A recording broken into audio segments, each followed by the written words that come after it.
cette technique de vecteur normal simulé est mise en œuvre de deux façons similaires, la bump map ou la normal map. Alors il y a une petite différence entre les deux. On commence par la bump map. Donc normalement on a une face à éclairer. Si on veut un éclairage plat, on calcule en un point P le vecteur orthogonal à cette face et c'est ce vecteur NP qui sert pour l'éclairage.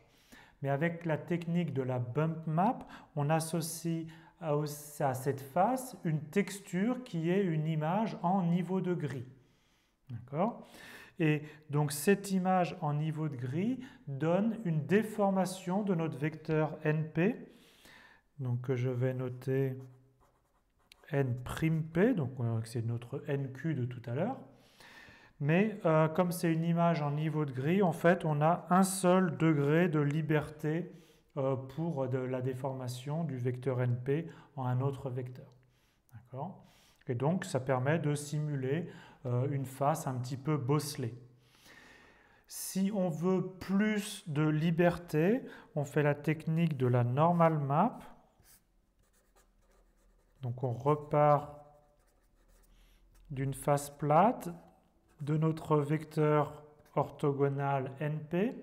Et à ce moment-là, la texture qu'on applique à cette face, c'est en fait une image en couleur, donc avec, si vous voulez, trois composantes RGB. Et ces trois composantes permettent de déformer notre vecteur normal NP suivant 3 degrés de liberté. Et donc, on a plus de possibilités pour calculer une déformation N'P de notre vecteur normal. Donc on a ici 3 degrés de liberté. Et donc ça permet de simuler des choses un petit peu plus réalistes.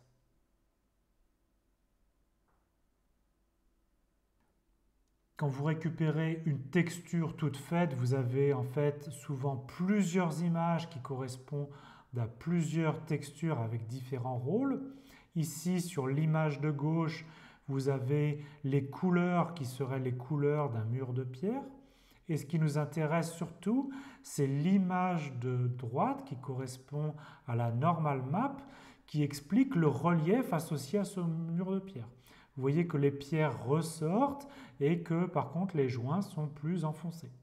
Donc évidemment, ce sont des fausses couleurs, mais qui encodent le relief.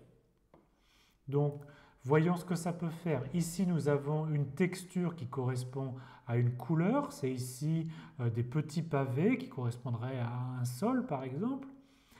Et maintenant, sur cette image, nous avons la bump map. Donc ici, c'est une image en niveau de gris qui correspond au relief de l'image précédente. Donc je vous remonte les couleurs. Ça, c'est la texture des couleurs. Et maintenant, le relief de nos petits pavés. Qu'est-ce que ça donne? Alors, si on applique juste la texture des couleurs, on obtient bien un carré, d'accord, qui est coloré de façon naturelle. Mais on obtient un effet beaucoup plus réaliste si on ajoute cet effet de bump map et on a l'impression d'avoir obtenu des pavés avec un certain relief. Mais regardez bien notre petit carré, il n'a pas de relief. D'accord? Donc c'est l'éclairage qui fait qu'on a l'impression qu'il y a du relief, mais il n'y en a pas du tout, c'est du relief simulé.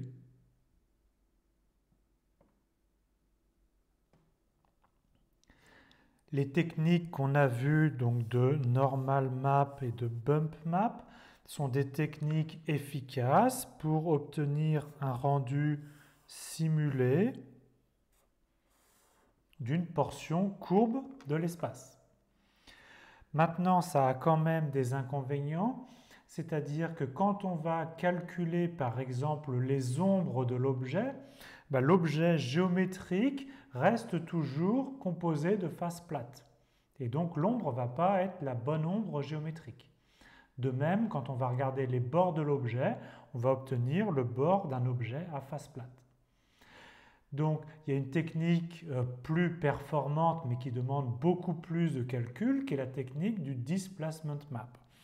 Donc, on part toujours d'une face plate avec un point P et on va appliquer sur cette face-là une texture qui correspond à une image couleur. D'accord ?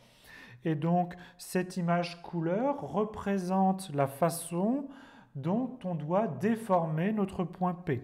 Donc, ça nous donne en fait un vecteur que je vais appeler V indice P, qui dit comment déformer le point P de ma face plate vers ma portion de surface courbe. Et donc maintenant, je vais en plus de P calculer d'une part le point Q que j'obtiens en déformant ma face plate en une portion courbe de l'espace. Mais ce n'est pas tout. Il faut maintenant, pour calculer l'éclairage, que je calcule un nouveau vecteur normal, NQ, dans ce nouveau point.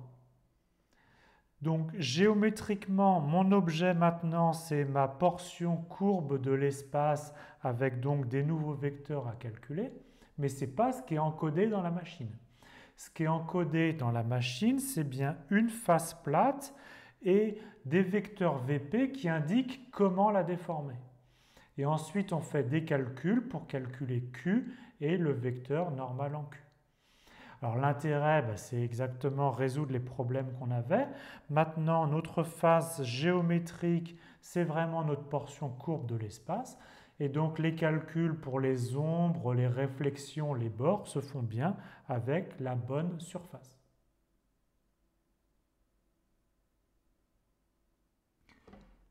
Une image en niveau de gris, on peut donc le considérer pour une bump map. Donc ici, on a bien un carré qui a un petit peu de relief simulé par des niveaux de gris. Mais si on considère ces niveaux de gris comme des hauteurs de pixels, on peut, par les déplacements, obtenir cette fois un relief 3D. Et donc vous voyez que, bien sûr, cette fois, notre objet n'est plus du tout un carré de l'espace, mais bien un objet en relief en 3D. On peut faire la même chose avec une sphère. On part ici d'une sphère, ou plutôt d'un maillage d'une sphère avec un éclairage plat. Si on applique une bump map, vous voyez que notre sphère, elle est un petit peu cabossée. D'accord ? Il y a des endroits où elle a l'air un petit peu déformée. Mais si vous regardez bien le bord de notre sphère, elle n'a pas changé. D'accord ? Donc l'objet géométrique n'a pas changé. Par contre, si on applique un displacement map, à ce moment-là, l'objet géométrique a changé.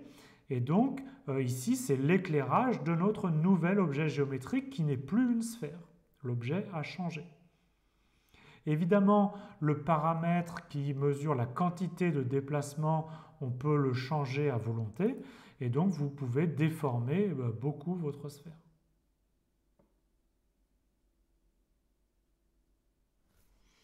Reprenons notre exemple avec nos petits pavés. Donc ici, l'image associée à la texture pour la couleur. Et ici, l'image associée à la texture pour le relief. C'est une image en niveau de gris.